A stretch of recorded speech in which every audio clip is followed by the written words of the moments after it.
मन लगाकर सुनिए दोस्तों। क्या आपने कभी गौर किया है कि हमारा मन एक पल के लिए भी शांत नहीं रहता। जैसे ही आंख बंद करो दिमाग में हजारों विचार उमड़ने लगते हैं। कल क्या हुआ, आगे क्या होगा, लोग हमारे बारे में क्या सोचते हैं, हम किस तरह बेहतर बन सकते हैं, कैसे और ज़्यादा कमा सकते हैं। यह तमाम सवाल हमारे भीतर लगातार घूमते रहते हैं। यही अंतहीन हलचल है जो इंसान को थका देती है। शरीर आराम करता है लेकिन दिमाग कभी चैन नहीं लेने देता। यही कारण है कि नींद आती भी है तो गहरी नहीं होती।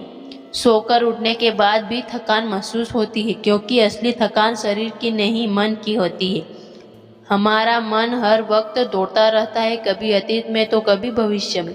अतीत की गलतियों और यादों से हम परेशान रहते हैं, भविष्य की चिंता और उम्मीदों से घिरे रहते हैं। लेकिन वर्तमान में जीना, इस पल को महसूस करना, यह हम भूल चुके हैं।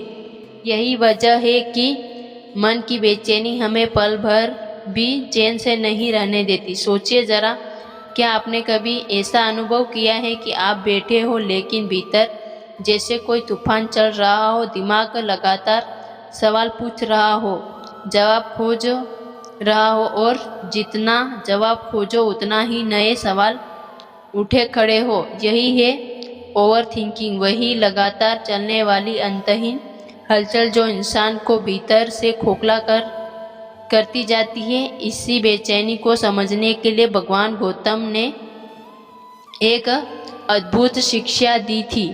बुद्ध कहते हैं, मन ही इंसान के दुख का सबसे बड़ा कारण है। बाहरी परिस्थिति हमारे जीवन को उतना प्रभावित नहीं करती जितना हमारा अपना मन करता है। जब तक मन अशांत है तब तक सुख और सुकून असंभव है। गौतम बुद्ध ने अपने शिष्यों को मन की शक्ति समझने के लिए एक बहुत ही सरल और गहरी कहानी सुनाई। एक दिन बुद्ध ने अपने शिष्यों से कहा, एक थाली कटोरे में साफ पानी भरो। शिष्य पानी लेकर आया और बुद्ध ने कहा, अब इस पानी में थोड़ा मिट्टी डालो और कटोरे को हिलाओ।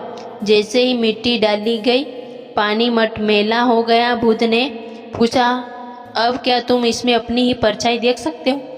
शिष्यों ने कहा, नहीं प्रभु, पानी इतना गंदा हो गया है कि कुछ भी दिखाई नहीं दे रहा है। बुद्ध मुस्कुराए और बोले, अब इस कटोरे को ऐसे ही रख दो, मत हिलाओ। कुछ समय बाद जब मिट्टी नीचे बैठ गई और पानी फिर से साफ हो गया, तब बुद्ध ने पूछा, क्या अब देख पा रहे हो? शिष्य बोले, हाँ, अब पानी बिल्कुल साफ है और इसमें अपनी परछाई भी दिख सकती है। बुद्ध ने कहा, यही है हमारे मन की स्थिति। जब मन इच्छाओं, गुस्से, इच्छा और चिंता से भरा होता है तब वह गंदे पानी की तरह हो जाता है। उसमें ना तो सत्य दिखता है और ना ही आत्मा की झलक। लेकिन जब मन को शांत छोड़ दो, जब विचारों की हलचल थम जाती है, तो मन भी साफ पानी की तरह निर्मल हो जाता है। उस समय इंसान खुद को पहचान पाता है और सच्चा सुकून अनुभव करता है। बुद्ध ने आगे कहा, जैसे कटोरे में गंदगी अपने आप नीचे बैठ जाती है, वैसे ही मन की गंदगी भी ध्यान और साधना से शांत हो जाती। ध्यान का अर्थ है यही है, मन को उसी हाल में छोड़ देना, उसे जबरदस्ती नियंत्रित करने की कोशिश ना करना। जब आप सांस पर ध्यान लगाते हैं तब मन धीरे धीरे स्थिर होने लगता है। सांस को आना जाना आपका वर्तमान में ले जाता है और वही वर्तमान सुकून का असली दरवाजा है। सोचे, जब इंसान हर वक्त अतीत और भविष्य की चिंता में उलझा रहता है तो उसका वर्तमान बर्बाद हो जाता है, और जब वर्तमान ही उसके हाथ से फिसल गया तो जीवन का अर्थ क्या बचा? बुद्ध ने यही समझाया कि जीवन का सत्य वर्तमान है। अगर मन पर काबू पा लिया तो दुख का कोई अस्तित्व ही नहीं रह जाता। यही कारण है कि आज भी ध्यान, डेमिनेशन और सांस पर नियंत्रण को मन की चाबी बन जाता है।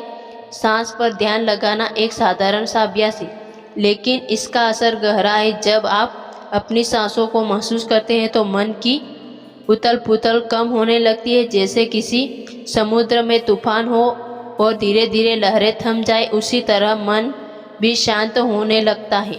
और जब मन शांत हो जाता है तभी असली सुकून का अनुभव होता है। तो दोस्तों, इस जीवन की भागदौड़ में, इस शोरगुल में अगर आप सच में चैन चाहते हैं तो सबसे पहले मन को शांत करना सीखिए, क्योंकि समस्या बाहर की नहीं भीतर की है।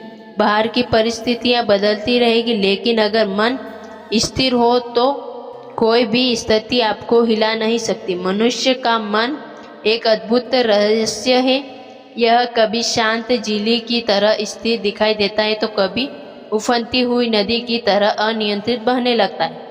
जब हमें ओवर थिंकिंग की बात करते हैं तो मनोवैज्ञानिक हमें बताता है कि यह दिमाग का एक स्वाभाविक पैटर्न है। हमारा मस्तिष्क समस्याओं को हल करने की कोशिश में बार बार उन्हीं बातों को दोहराता है। यह प्रवृत्ति कभी मददगार होती है तो कभी बोझ बन जाती है।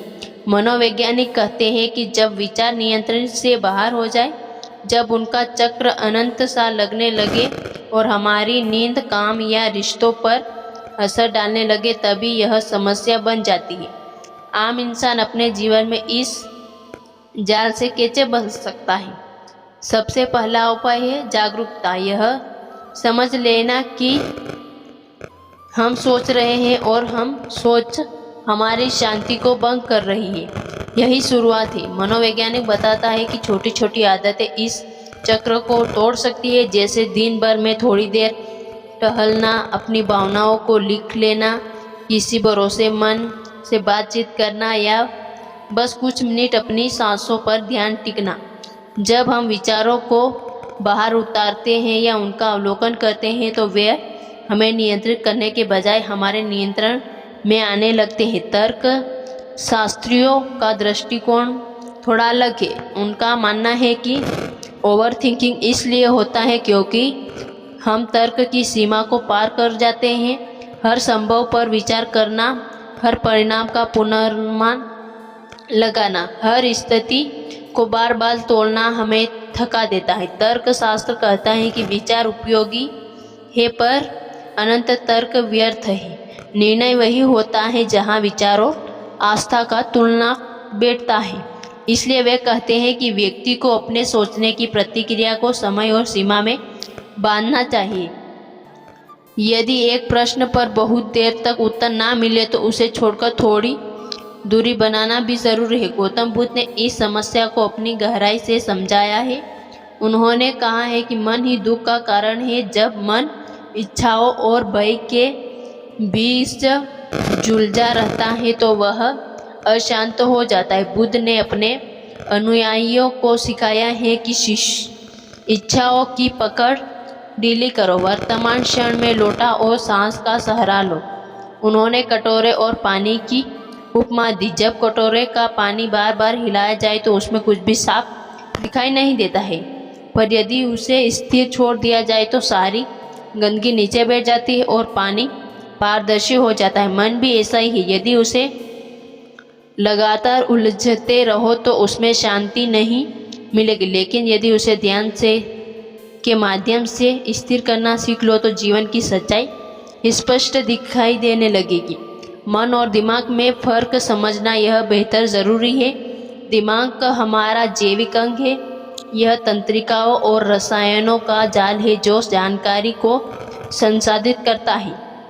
यह एक कंप्यूटर की तरह है, निर्देश पाता है और उन्हें क्रियान्वित करता है। लेकिन मन वह अनुभव है जो इस दिमाग के जरिए उत्पन्न होता है। मन विचारों, भावनाओं और इच्छाओं का घर है। दिमाग साधन है लेकिन मन उसका उपयोग करता है। यदि मन अस्थिर है तो दिमाग का सर्वश्रेष्ठ उपयोग भी गलत दिशा में चला जाता है। यही वजह है कि मन का नियंत्रण और दिमाग की शांति दोनों जीवन में संतुलन लाने के लिए आवश्यक है।